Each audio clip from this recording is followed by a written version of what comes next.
मुंज म्हणजेच उपनयन हा एक हिंदू धार्मिक संस्कार आहे।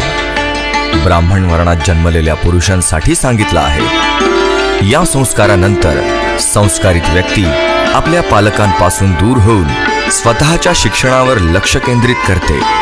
या संस्कारात यज्ञोपवीत म्हणजे जानव धारण करणे हा मुख्य विधी असतो।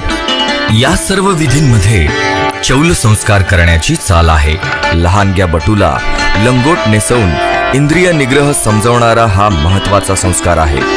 बटूला गुरुदीक्षा घ्यावयाच्या आधी शेवटचे आईचे उष्टे खाण्याचा एक कार्यक्रम असतो। त्याला मातृभोजन असे संबोधले जाते।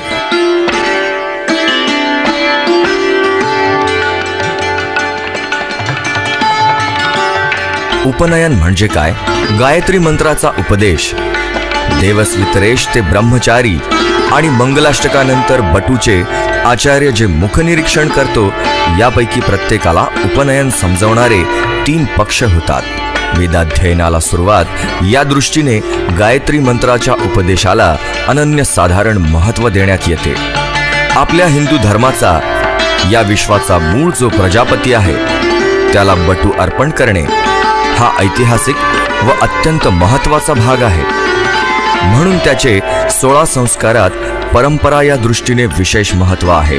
यज्ञोपवीत जानवे हे प्रजापतीचे रूप घेण्याची साधने आहेत। उपनयन म्हणजे आपला मूळ जो प्रजापती त्याच्या जवळ जाणे, त्याची वस्त्रे, त्याची विद्या आपण मिळवण्याचा प्रयत्न करणे।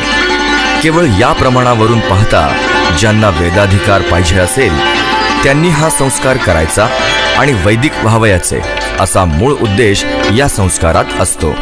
याला दुसरा जन्म मानण्याची चाल आहे।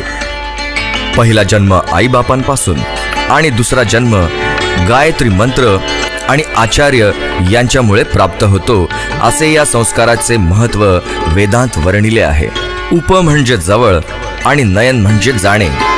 ज्या संस्काराने विद्यार्थ्याला गुरुच्या जवळ घेऊन जाण्यात येते त्याला उपनयन संस्कार म्हणतात। सर्व 16 संस्कारात उपनयन संस्कार हा सर्वात श्रेष्ठ आहे। गुरुगृही जाताना आई व आप्तेष्टांनी बटूला अर्पिलेली भिक्षा हा भिक्षावळ म्हणून देखील महत्त्वाचा भाग आहे।